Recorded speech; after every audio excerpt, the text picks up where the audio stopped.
Sí, licenciado. Sí, buenas noches. Muy bien. ¿Me escucha, Lick? Sí, Lick, buenas noches. Claro, licenciado. Buenas noches. No me acuerdo si terminamos de ver lo que era la convención, si ya la vimos. Eso me acuerdo que la vimos, ¿verdad? O todavía no. Bien. Declaración de testigos, no estoy seguro. Si fueran tan finos ustedes indicarme. Ya lo vimos. Ya vimos la declaración de testigos. Buscamos en admisibilidad de testigos. Ah, qué bueno.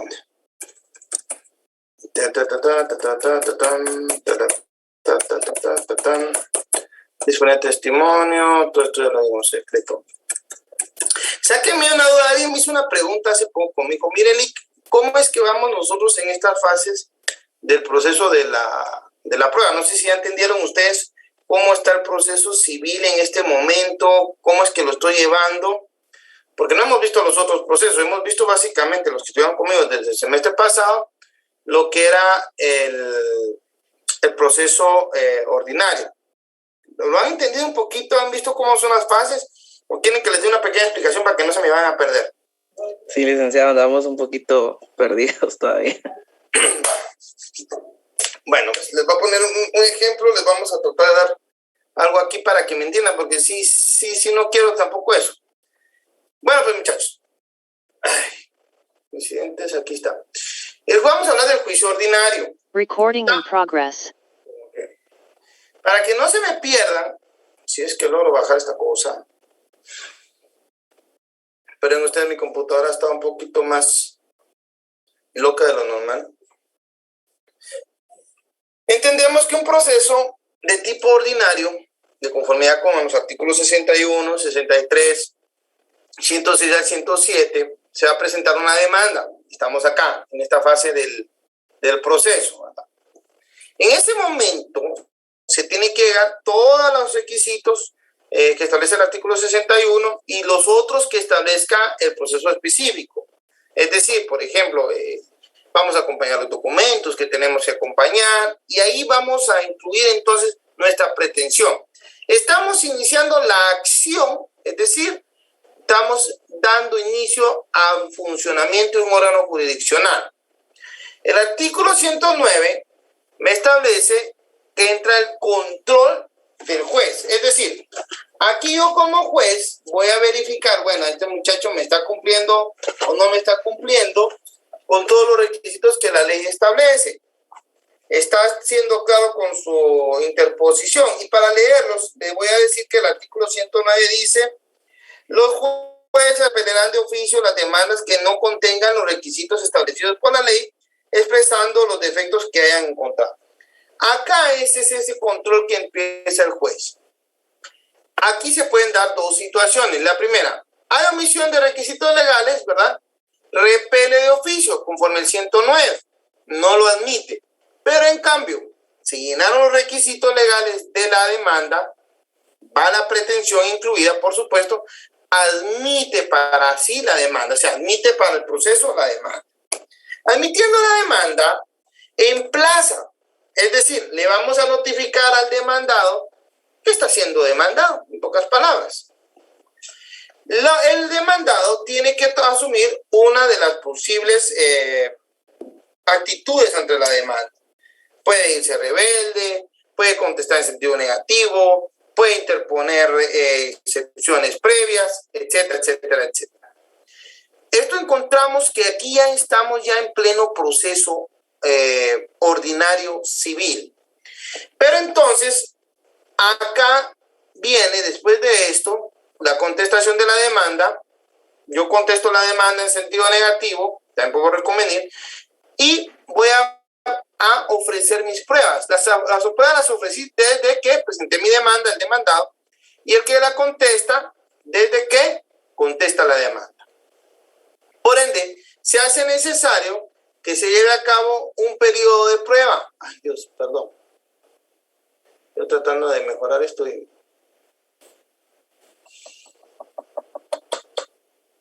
Dios mío, esta cosa. Este periodo de prueba es el que nosotros estamos viendo, ¿ya? Pero acá, lo que estoy haciendo yo con ustedes, para que me entiendan, es explicarles todas las pruebas que se pueden aportar, cómo se van a valorar, es lo que he tratado de hacer, para que no se me vayan a perder acá, porque estas pruebas son valederas en el juicio ordinario, en el juicio sumario y en el juicio oral. Las mismas pruebas se pueden hacer valer, ¿ya? Entonces, estamos en este periodo probatorio, ya ofrecimos, ya dijimos, mire, estas son las pruebas que vamos a proponer, ¿ya? Entonces estamos viendo esas pruebas. En esta fase del proceso es que nos encontramos ahorita. No sé si tienen dudas acá, si tienen claro esta fase, muchachos. ¿Alguien que diga algo? Ok. Bueno, entiendo que no hay preguntas acá. Entendido que vamos en este periodo. Sí, solo una pregunta. Dijo que las pruebas eran admisibles para el juicio ordinario, sumario y mencionó otro, pero no alcanza. El oral. Miren pues, Okay. acuérdense que vimos que los juicios de conocimiento son 3. Está el juicio ordinario, está el juicio sumario y está el juicio oral, ¿ya? Son los juicios de conocimientos en los cuales se va a declarar el derecho. Va pues, como quien dice, señorita Laura, ¿quién tiene la razón? ¿Verdad? ¿A quién le asiste el derecho? ¿Ya? Esos 3 juicios, las pruebas, estas que estamos estudiando, esto que estamos viendo de los testigos, la prueba testimonial, la prueba escrita, todo esto es válido para los 3 tipos de juicios de conocimiento. Si se va, cuando vayamos viendo estos, por eso es que le estoy poniendo énfasis yo ahorita a esto de de la prueba, porque mi intención es que ustedes por lo menos tengan la idea de qué medios o elementos probatorios pueden ustedes hacer uso al momento de presentar una demanda. Porque el problema es que muchas veces no nos explican esto.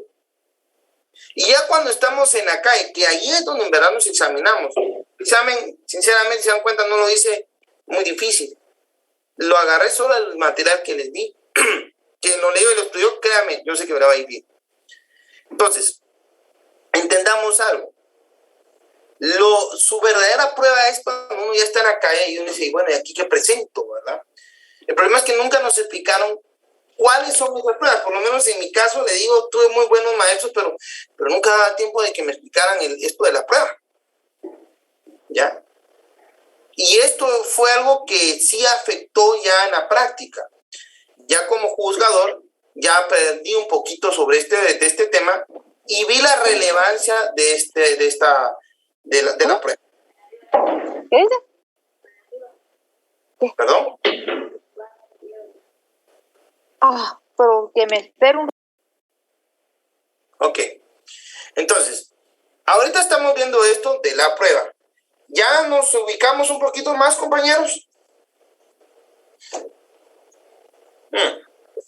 Bueno. Licenciado, queda muy claro, muy amable. Bueno, vamos a seguir entonces. Y admisibilidad del testigo, creo que aquí vamos, ¿verdad?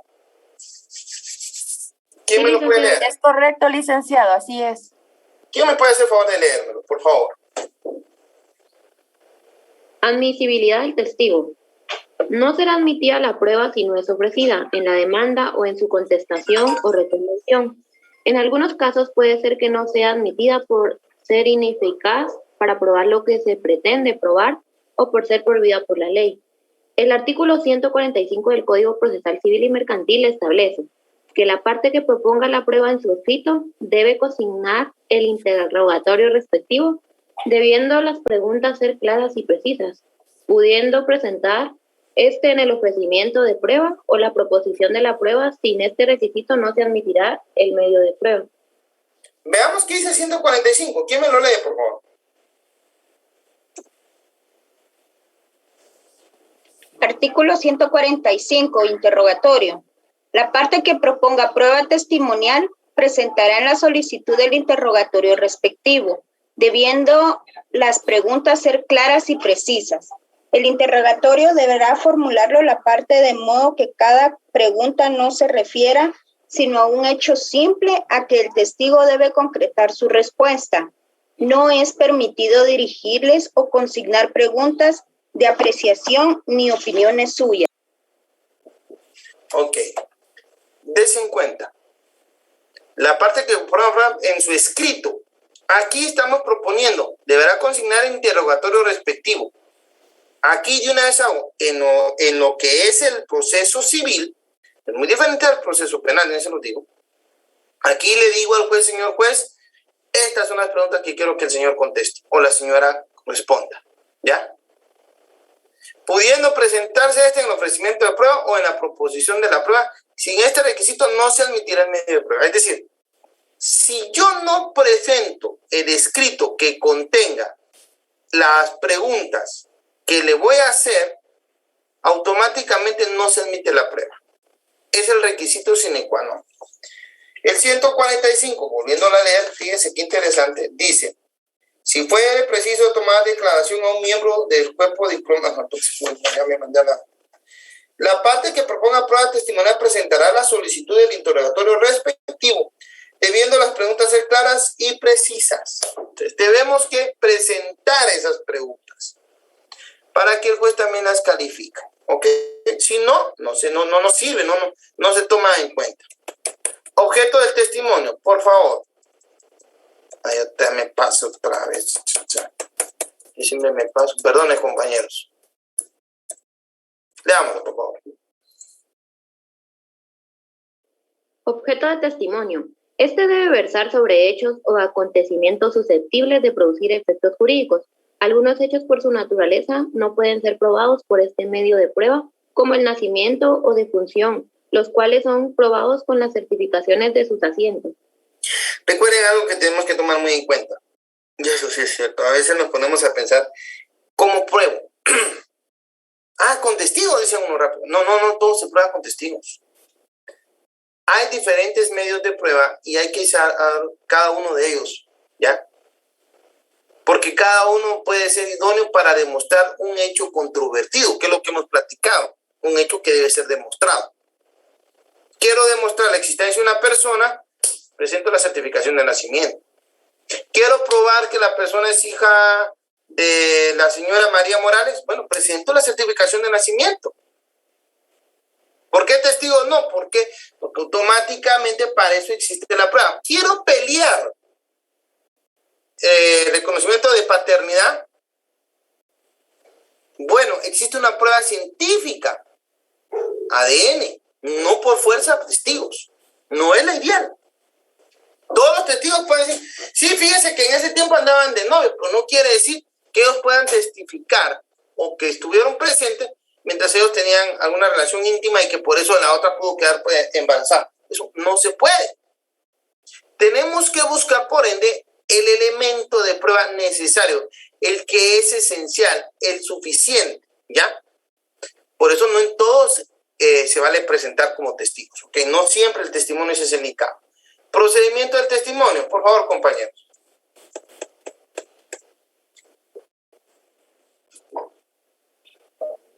Ofrecimiento. Es la oportunidad de indicar el medio de prueba. No necesariamente se deberán consignar en esta fase los nombres de los testigos que van a declarar, pues esto puede hacerse hasta la fase de proposición de la prueba o petitorio. Y lo mismo sucede con el interrogatorio, pues en esta fase solo se está ofreciendo la prueba en cuanto a esto. Puede presentarse un interrogatorio para todos los testigos o un interrogatorio diferente para cada testigo. La ley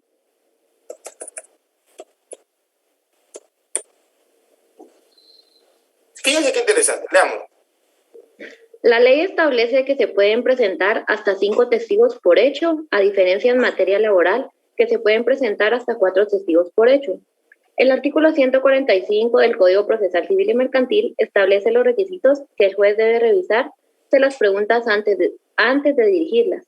En cuanto a las repreguntas, que son las preguntas que dirigirá el testigo, la parte a quien le afecta la prueba, el artículo 151 del Código Procesal Civil y Mercantil establece que deben ser sobre los hechos relatados por el testigo y que se pueden presentar antes de la diligencia, quedando en la reserva del tribunal y que el juez debe calificarla. Bueno, número 1. Veámoslo despacito, porque a mí me gusta masticar las cosas. Yo prefiero explicar sobre bien y no que quede así. En la oportunidad de indicar el medio de prueba, no necesariamente se deberán consignar en esta fase los nombres de los testigos que van a declarar, pues esto puede hacerse hasta la fase de la proposición de la prueba o petitorio. Y lo mismo sucede con el interrogatorio, pues en esta fase solo se está ofreciendo la prueba. Ofrecimiento, proposición. Es decir, en la demanda ofrezco el testigo. En el petitorio hago las preguntas. Puedo hacerlo también en el ofrecimiento de prueba. Ojo con eso, dice. La prueba en cuanto a esto, puede presentarse un interrogatorio para todos los testigos o un interrogatorio diferente para cada testigo. Fíjense que aquí va a depender de qué es lo que quiero que el testigo declare. ¿Ya? La ley, artículo 142, si ustedes ven en el 142, último párrafo, aquí encontramos la base legal que dice: cada uno de los litigantes puede presentar hasta 5 testigos sobre cada uno de los hechos que deban ser acreditados. Es decir, yo quiero acreditar unión de hechos, ahí sí lo puedo hacer con testigos. Y puedo ofrecer hasta 5 testigos que digan que yo estoy unido de hecho con la señora Naomi del Cid desde hace tantos años. Ahí el testigo es una prueba ideal, idónea, ¿ya? Y el hecho controvertido, el hecho que debe ser probado es que yo he estado en unión de hecho con la señora Naomi del Cid, ¿ya? Desen en cuenta. Puedo venir y en la demanda de una sola vez incorporar un solo interrogatorio para todos los testigos. Porque digo, bueno, es el mismo hecho, todos me tienen que contestar lo mismo. O bien puedo yo considerar que a un testigo le voy a hacer otras preguntas distintas. Si considero que a este no solo va a tratar sobre el mismo hecho, sino que la pregunta va a ser enriquecer su declaración. ¿Ok? Entonces tenemos que tener en cuenta esto, ¿ya? Luego dice, la ley establece que se pueden prestar hasta 5 testigos por hecho, a diferencia en materia laboral que se pueden presentar hasta 4 testigos por hecho. Este hecho es el hecho controvertido, lo que se tiene que probar. El artículo 145 establece el Código Procesal Civil y Mercantil los requisitos que el juez debe revisar de las preguntas antes dirigidas, claras y precisas. En cuanto a las preguntas que son las preguntas que dirige al testigo, la parte a quien le afecta la prueba, artículo 151, que deben ser sobre los hechos relatados por el testigo y que se puede presentar antes de la diligencia, quedando en reserva del tribunal y que el juez debe calificar. 151, como siempre me gusta leer repreguntas, porque a eso se trata, o sea, ya le pregunté y ahora se puede repreguntar. Artículo 151. Esta es la fase de cómo se hace esto de la declaración del testigo. Propongo las preguntas en la demanda o en la contestación de demanda, si soy el demandado, ¿verdad? El juez las va a calificar y las va a hacer. Ahora, hay repreguntas y es lo que estamos hablando acá en el artículo 151. ¿Pueden leerme el 151, por favor? Artículo 151. Preguntas. Las preguntas que se formulen al testigo deben versar sobre los hechos relatados por el testigo y se dirigirán inmediatamente a que conteste el interrogatorio. Si se presentaren antes de la diligencia, quedarán en el tribunal bajo reserva. El juez calificará la procedencia de las preguntas. De la repregunta, perdón. Si se dan cuenta, el juez en el ámbito civil, ¿saben qué pasa? Que como en el ámbito civil es escrito, aquí no hay oralidad, solo hay un juicio oral, sí, a ese sí, pero aún así se tienen que tomar ciertas formalidades, ya las veremos. Ahora, ¿qué sucede? En el ámbito del proceso civil, el juez su mediación la hace por escrito también. Y cuando va a realizar un tipo de diligencia donde sí va a haber oralidad, porque aquí es oral, le voy a preguntar, según la formalidad de nuestro Código Procesal Civil, el juez debe tener ya conocimiento y debe calificar la pregunta. ¿Por qué? Porque puede ser inoportuna e impertinente, ¿ya?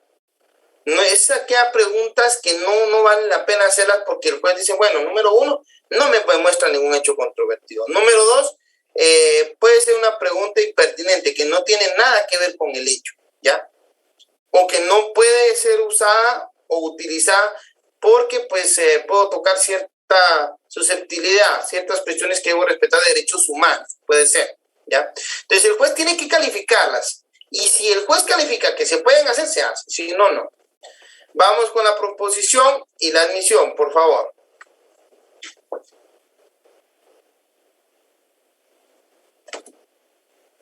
¿Quién me lo puede leer? Proposición. En esta fase es cuando el proceso se encuentra en el periodo probatorio y se hace la petición de la admisión de la prueba. Si en el ofrecimiento no se indicaran los nombres ni el interrogatorio de los testigos, este es el momento para hacerlo.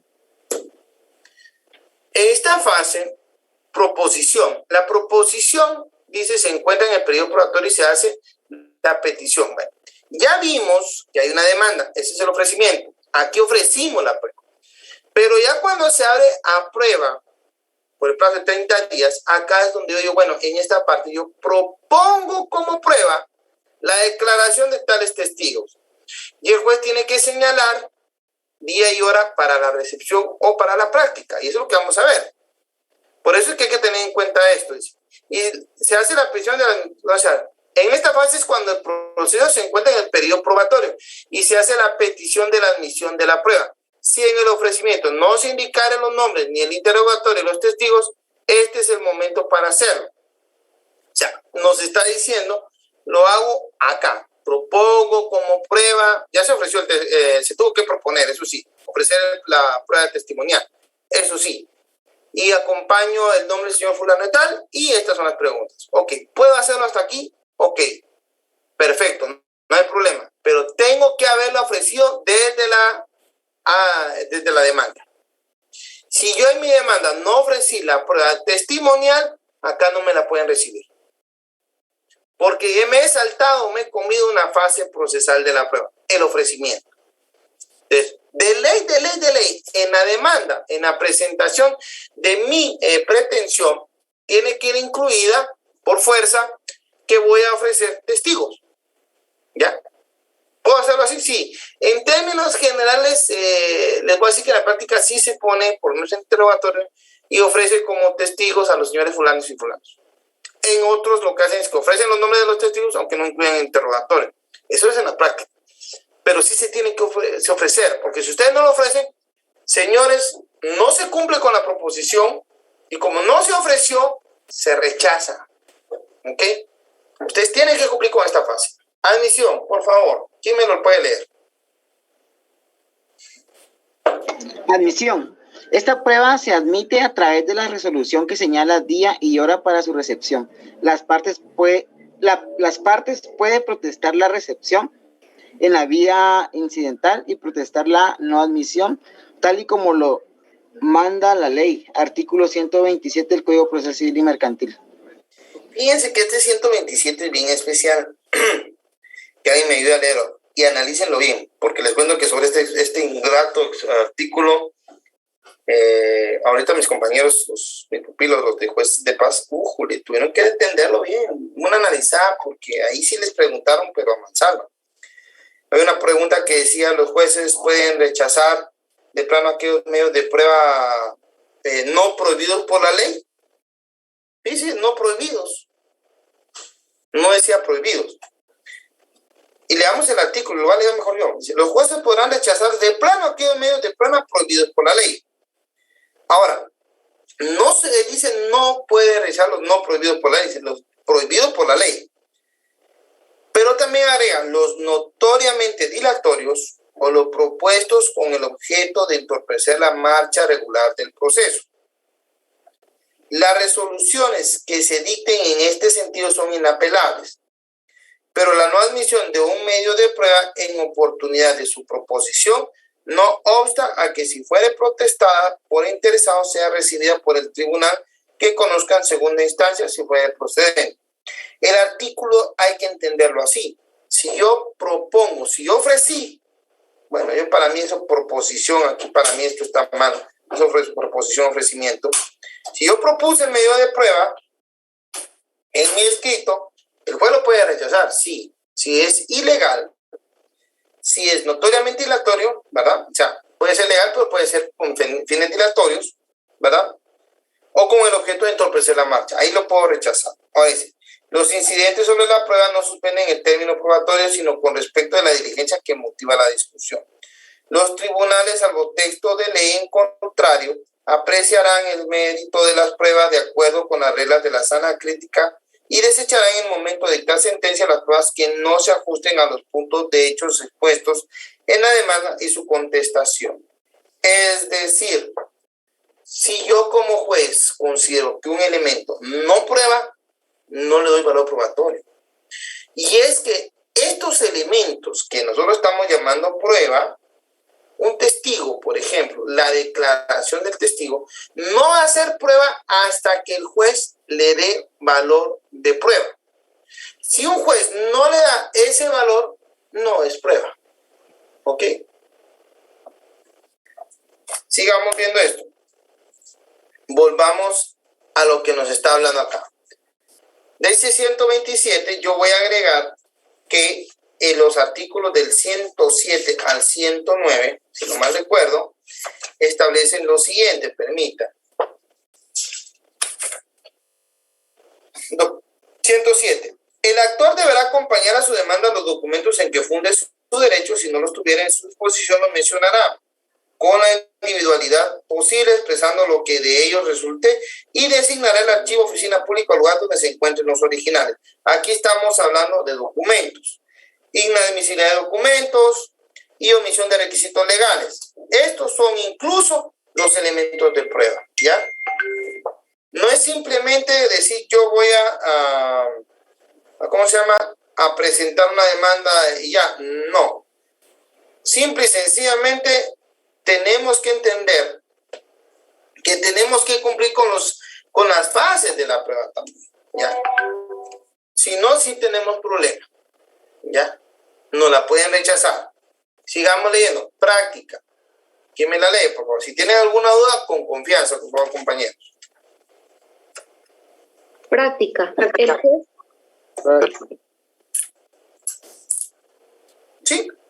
Práctica. El juez señala día y hora. Artículo 146 del Código Procesal Civil y Mercantil. Pero no expresa si los testigos han de ser notificados, pero en la práctica es a quien los propone, a quien le corresponde avisarles y llevarlos para que declaren. Si a la audiencia no se presentaren todos los testigos, el juez practicará la prueba con los que concurrieren si estuviere de acuerdo el proponente. Se recibirá la declaración de los ausentes, pero si la parte que los propuso desea que se escuchen, el juez suspenderá la diligencia y señalará otra para tal efecto. 146. ¿Quién me lo lee? Fíjense que es importante señalar algo. Siempre es un decreto. Esto no es un auto. Las resoluciones pueden ser decretos, autos y sentencias. Los autos y sentencias van razonados. Los decretos son de mero trámite, ¿ya? Entonces, aquí se va a señalar o se va a realizar una resolución que contenga un decreto, es decir, mero trámite. ¿Ok? Debemos, no sé si tiene alguna duda. Buenas noches, yo tengo una duda. ¿Cómo se realiza la protesta que usted mencionó? Es siempre aquella protestista que se dice, prometéis levantar su mano derecha, prometéis bajo, pues, prometéis de conducirte con la verdad, con la verdad. La ¿así? Protesta. Sí, es la protesta. Cuando no admiten algún medio de prueba. ¿Perdón? La protesta cuando no admiten algún medio de... No le entiendo así como así la protesta cuando admiten un medio de prueba. Ahí sí me quedé un poquito como que, perdóneme, no le entendí la pregunta.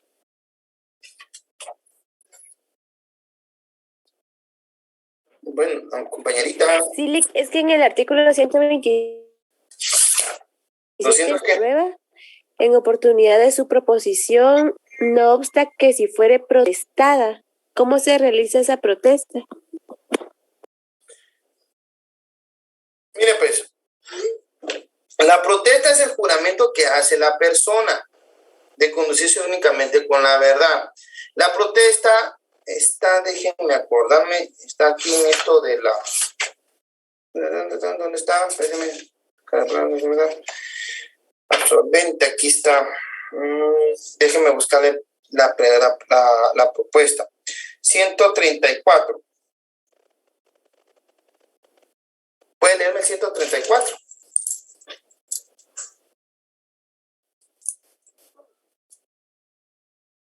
Del Código Procesal Civil.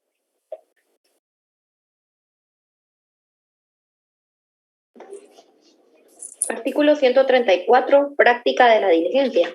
Sí. El obligado a declarar lo hará con arreglo a la siguiente fórmula. ¿Prometéis bajo juramento decir la verdad en lo que fuereis preguntado? Contestará así, bajo juramento, prometo decir la verdad. A continuación se le hará saber la pena relativa al perjurio. Recibido el juramento, el juez abrirá la plica y calificará las preguntas, dirigiendo las que reúnan los requisitos del artículo anterior. Si se da cuenta, protestar es prometer, ¿ya? Esa es la propuesta que se hace al testigo, porque al testigo también se le protesta. ¿Ok? No sé si logré contestar su pregunta, compañerita. Si son documentos, no se preocupe. No es que tengan que ser protestados. Los documentos ya vimos que en este caso ya tienen su propia fuerza legal, máxime aquellos que han sido autenticados por notario. ¿Ok? Entonces va a depender del elemento probatorio que se trate. Así va a ser si se propone, si se protesta o no se protesta.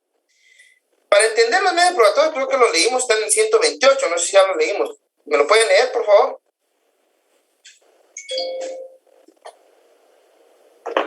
Medios de prueba. Son medios de prueba, declaración de parte, declaración de testigos, dictamen de expertos, reconocimiento judicial, documentos, medios científicos de prueba y presunción. Des en cuenta que donde es declaración de parte, declaración de testigos, dictamen de experto y reconocimiento judicial, se les puede protestar. ¿Ya? Esos son los que se protestan, porque ahí es una persona la que tiene que conducirse con la verdad. A eso se refiere esto. ¿Ok? Licenciado, buenas noches. Buenas noches. Fíjese que yo, por lo que le entendí a la compañera en cuanto a su pregunta, era el artículo 127, específicamente en el primer párrafo donde establece no obsta a que, si fuera protestada por el interesado, sea recibida por el tribunal que conozca en las instancias si fuera procedente.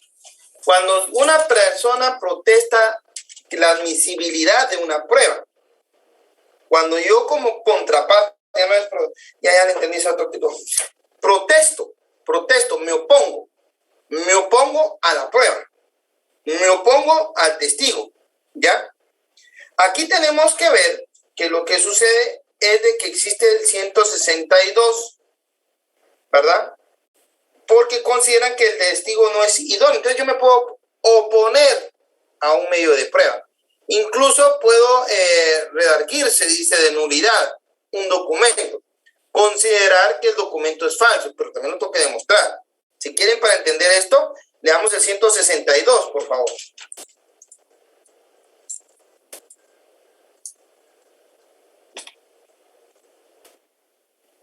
Artículo 162, tacha.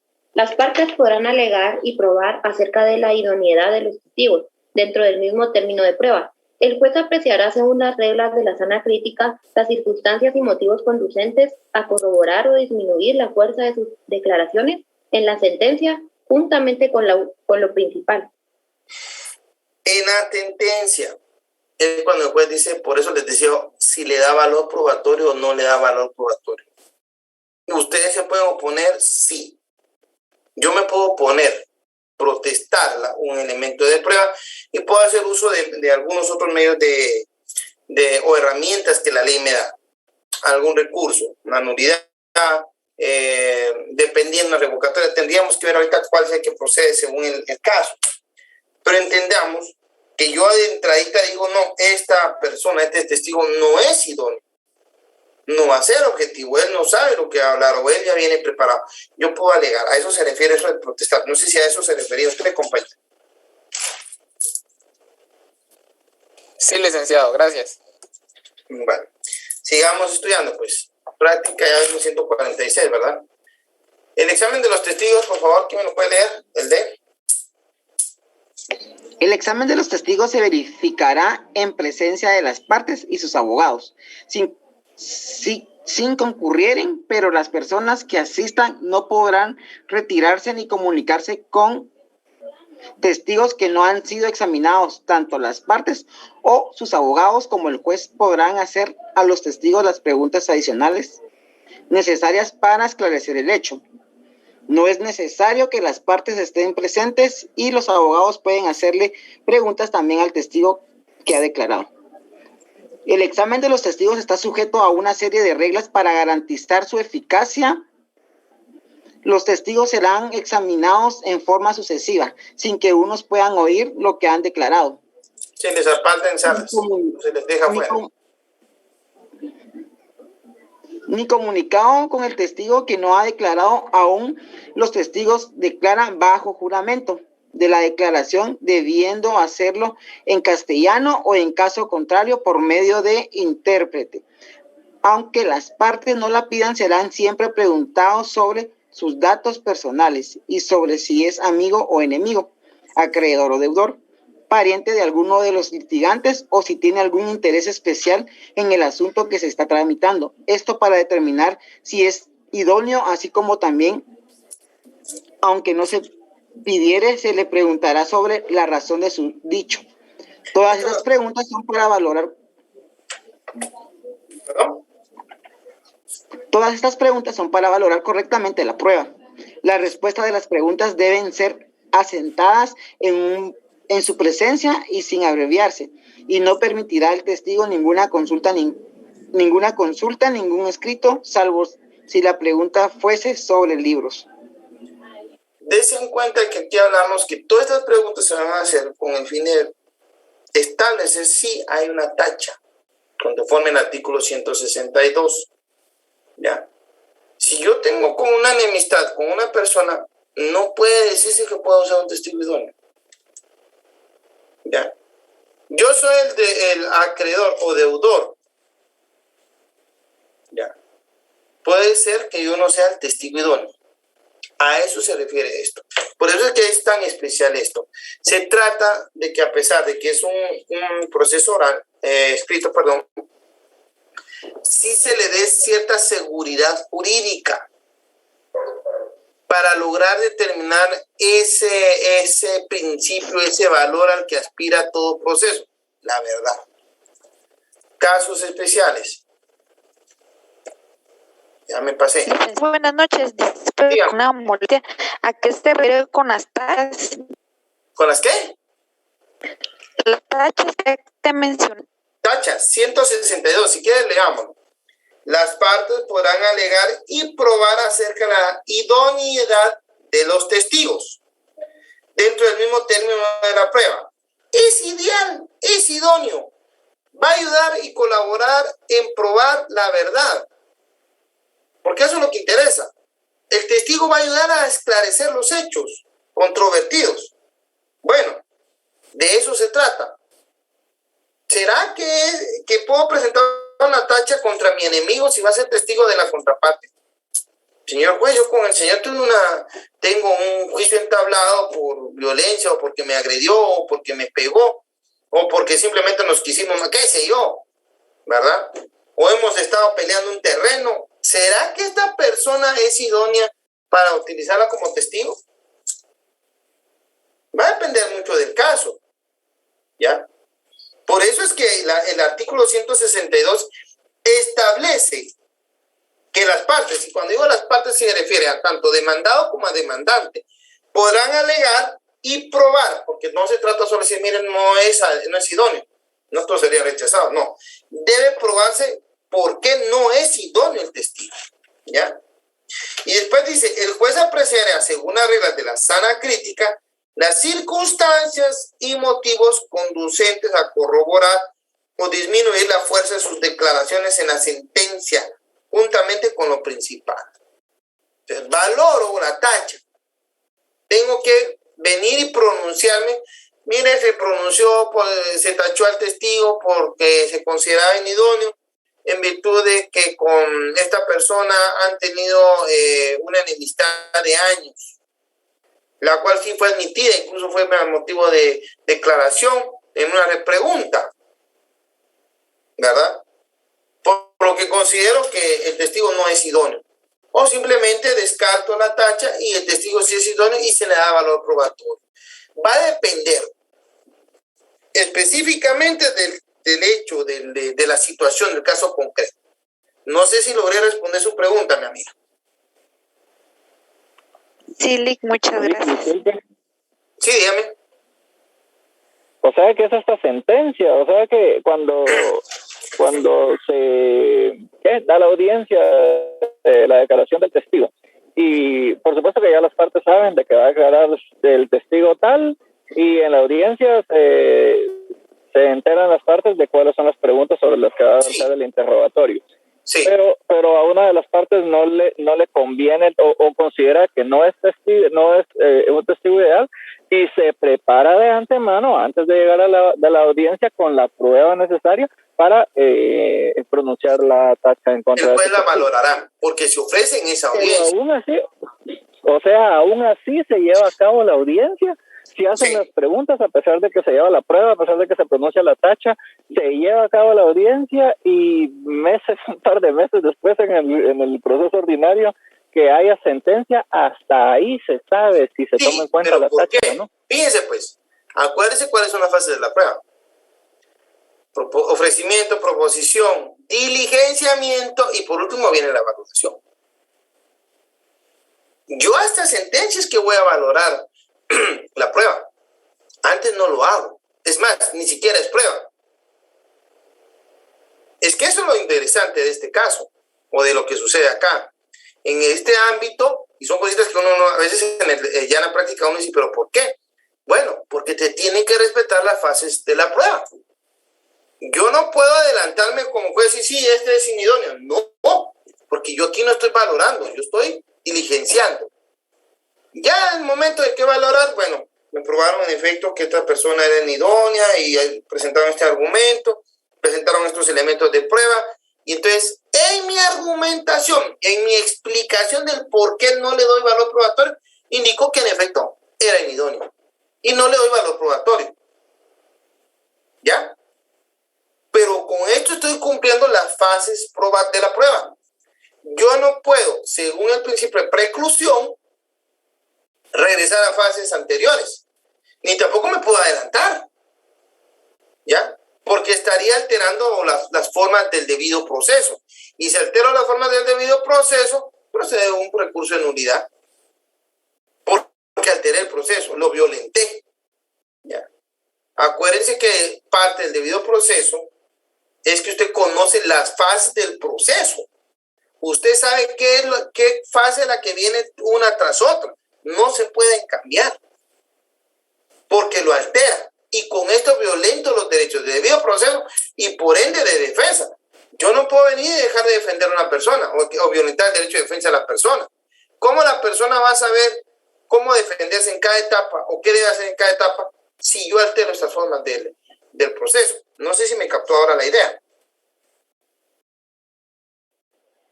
Sí, claro, es que se me hace, pero sí tiene bastante sentido, se me hace en un sucesorio, se me hace súper largo para llegar a conocer si se admitió la prueba o la tacha. En un ordinario. En un ordinario, sí. Mire, en un ordinario ese es el problema. El ordinario en Guatemala,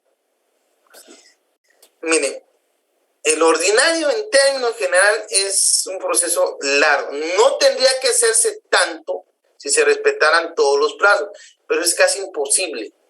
Eso es casi imposible. Porque hay algo que ustedes deben entender. En un proceso de entradita, dependiendo qué sea el motivo de la litis, créanme que medio mundo hace uso de cualquier medio de defensa y tratan de llegar hasta amparo y tratan de regresar y volver a ese amparo. Cualquier cosita. Que le negaron algo, que le rechazaron esto, ahí se van. O sea, son las propias partes quienes muchas veces retrasan el proceso. Y el juez, ojo con esto, uno de juez no puede violentar el derecho de defensa. O sea, si la persona viene y presenta un recurso, yo tengo que conocerlo por fuerza. Si el recurso es completamente inidóneo, ¿lo puedo rechazar de plano? Sí, ahora, me clavo. Pero si el recurso sí es el idóneo, tengo que entrar a conocerlo y tengo que resolverlo. Me pueden presentar incidentes y contra la sentencia de incidente puede haber una apelación. Y en la apelación se pueden ir al amparo. Híjole, miren, a veces lo que sucede ya en la práctica no es que el órgano, el juez per se y sus auxiliares judiciales tiendan a entorpecer el proceso, no. Uno respeta las fases procesales y por mí, miren, presenten la apelación hasta de la sentencia, pues no hay problema. Pero ya la realidad es que todo mundo tiene derecho a usar los medios que la ley le otorga para defender su causa. Y entre esos medios están los recursos. Y van los recursos, a veces llegan a la apelación o puede irse al amparo, dependiendo del caso. Y a veces presentan amparo solo con el fin de entorpecer el proceso. Y un amparo también tiene su propia apelación ante la Corte de Constitucionalidad. Y ahí ya hablamos, que solo para que le digan a uno, que no es sin lugar. Ujule, se llevan de 6 a 8 años, a 8 meses, un año, dependiendo. Y eso no estamos hablando de, estamos hablando cuando son dos partes, demandante y demandado. Pero cuando hablamos de litisconsorcios, cuando hablamos de variedad de partes, híjole. Miren, hay procesos que, aunque uno diga, miren, ¿qué toca? Miren, si estamos esperando tal resolución. Es que, miren, hasta en eso, no me aceptaron un elemento probatorio o no me aceptan la práctica o me rechazaron una pregunta. Hasta de eso tratan de agarrarse los abogados para venir y presentar lo que ellos consideren oportuno. ¿Se vale? Sí, sí se vale. Porque lo que se busca es darle certeza jurídica al proceso civil. Respetar los derechos de ambas partes. Y es que eso es lo controvertido acá. Como dicen ustedes que se me hace mucho tiempo. Sí, yo lo entiendo. Pero encima tenemos que las sentencias deben ser escritas. Y ahí tiene que ser explicado todo. ¿Por qué sí se le da valor probatorio? ¿Por qué no se le da valor probatorio? ¿Por qué la tacha sí con lugar? ¿Por qué la tacha sin lugar? ¿Por qué carece, por ejemplo, un examen de ADN? ¿Por qué no cumplió con el protocolo? ¿O por qué sí cumplió y porque si cumplió sí se le da valor probatorio? Dependerá de esas circunstancias el hecho de que un proceso pueda durar meses o años. Fíjense que le estoy diciendo meses o años. Si ustedes me dicen en el ámbito civil, licenciado, ¿hay algún proceso que dure poco tiempo? Sí, los voluntarios. Y dependiendo a cuál voluntario. Ya. Dependiendo a cuál voluntario. El juicio oral por lo regular, ¿cómo se aplica en familia, verdad, Lick? Eso sí puede resolverse varias cosas en una misma audiencia. Se trata. Ahora, mire, por ejemplo, en un oral de alimentos, eso vamos a verlo más adelante en las fases, pues es que pareciera que es increíble, pero como hay varios, por ejemplo, hoy en día está el pluripersonal de alimentos, ahí solo se dedican a alimentos. Hay 5 jueces que están llevando audiencias solo para conocer demandas de alimentos, de pensión alimenticia. Y aunque usted no lo crea, es 1 hora la que dedican por lo regular a la conciliación. Y cuando logran conciliar son felices. Pero ¿y si no? Híjole, ahí empieza. A pesar de ser oral, puede atrasarse también. Entonces, no crean que esto es una situación que uno después pueda manejar o que uno pueda controlar. No, uno controla el respeto a los derechos de cada una de las partes, nada más. Si le corresponde o declarar con lugar o sin lugar un recurso, pues eso se verá en la resolución respectiva, cumpliendo el proceso respectivo. no se puede obviar el mismo. Esa es la verdadera realidad de Guatemala en el ámbito procesal civil. No podemos venir y decir, miren, a este sí, a este no. No. Violentaríamos el proceso, alteraríamos las formas. El juez incurre en una falta, se violentan derechos de las personas y todo queda nulo, automático. Así de sencillo. No sé si logré ampliar mejor ahora la explicación de por qué las cosas, mi amigo. Sí, a la hora de que queda nulo se retrotrae al principio y empezar otra vez el proceso. Por lo menos a la fase donde se cometió la violación al debido proceso. Se retrotrae al momento en que se cometió la violación al debido proceso. Que, por ejemplo, yo lo cometí en el proceso de prueba, bueno, volvamos a la prueba, no hay problema. Pero para eso ya pasó un montón de discutidera. Entonces, uno de juez trata de respetar, ¿ya? Pero las partes pueden alegar y hacer uso de los recursos, eso es lo importante. Y la verdad que para eso están. No estoy de acuerdo con una resolución del juez, yo presento mi recurso. Y tienen todo el derecho, y el juez respeta ese derecho. Que eso alarga los procesos, sí, y que muchas veces se utilizan como parte de la estrategia procesal, sí. Yo ya sé, bueno, viene la primera audiencia o le pidió prueba, me van a ofrecer esto, voy a presentar este recurso, con este recurso me van a declarar esto sin lugar, pero entonces me puedo ir a la apelación, de la apelación me voy a la paro, de la paro a la híjole madre. Con esto me vuelvo a regresar, solo para la primera. Miren, por ejemplo, aunque ustedes no lo crean, hay procesos que se alegan litispendencia o incompetencia. Excepción de incompetencia. Es el juez del lugar, es el juez de la segunda cuantía, pero se presenta. Lo presentan como parte de la estrategia de litigio. Se sabe que se va a atrasar el proceso, es lo que les interesa. No les interesa en ningún momento que el proceso avance, no. Lo que le interesa a la parte y al abogado que la representa es retrasarlo, retrotraerlo. Lo que se tarde. Por incompetencia, presento a la incompetencia. El juez declara sin lugar, presento apelación. Lo declaran sin lugar, me voy al amparo.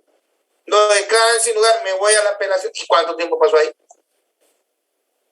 Ya es algo que aquí en Guatemala, lamentablemente, los abogados y yo les voy a ser franco, no diría que ni bueno ni malo, va a depender del caso. Pues, si yo fui contratado, yo tengo que defender la postura de mi patrocinado. Y si mi patrocinado me dice, mire, le tengo un problema, les voy a contar un caso, desocupación, que yo tengo un sumario de desocupación, y yo no me puedo ir de la casa.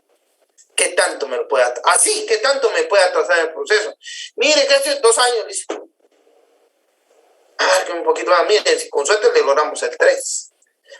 Fíjese el léxico que se está usando. ¿Cuánto tiempo me puede atrasar el proceso? Yo lo he escuchado en los tribunales. Yo me quedo asustado, pero así es. Esa es la práctica judicial. Eso es lo que le enseñan a muchos. Y es lo que pide la parte. ¿Y usted qué hace? ¿Para eso están pagando?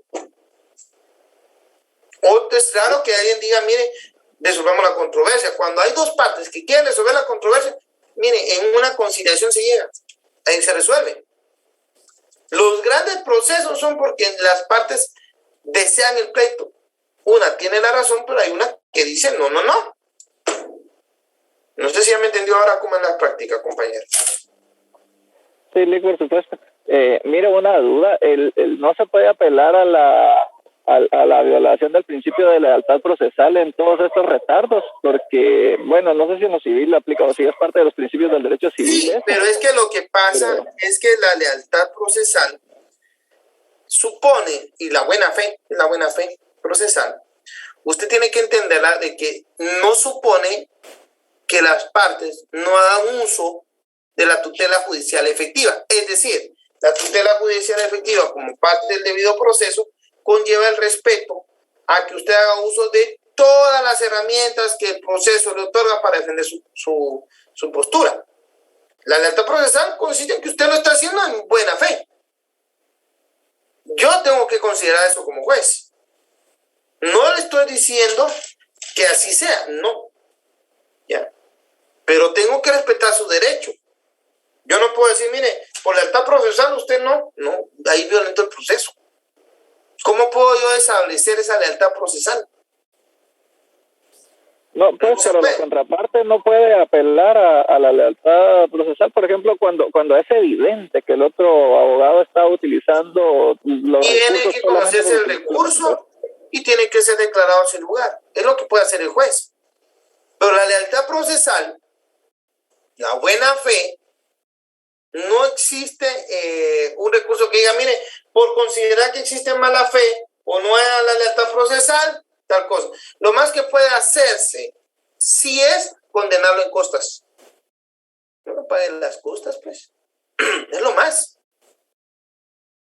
Usted no actuó con lealtad procesal, no hubo buena fe, y por lo tanto usted está condenado a pagar las costas procesales y tiene que pagar cuánto gastó la contraparte. Es lo más. Pero agarrarse de la buena fe o lealtad procesal para que esto no concurra, no puede el juez ni tampoco la parte, porque entonces violenta el derecho de defensa. ¿Ya me entendió? Sí, quedó bastante claro. Va. Son las 8:02, los dejo aquí, muchachos. Subrayé aquí con amarillo, me acuerdan que es la página, no sé quién es el chistoso que raya, pero déjenme ver qué página es. Página 172, porfa. Empezamos ahí, porque por ahí me quedé. Señores, una feliz noche, descansen y nos miramos el día viernes. Un gusto saludarlos, señores. Feliz noche, licenciado. Feliz noche. Recording stopped. Licenciado. Feliz noche. Licenciado. Buenas noches, Luis.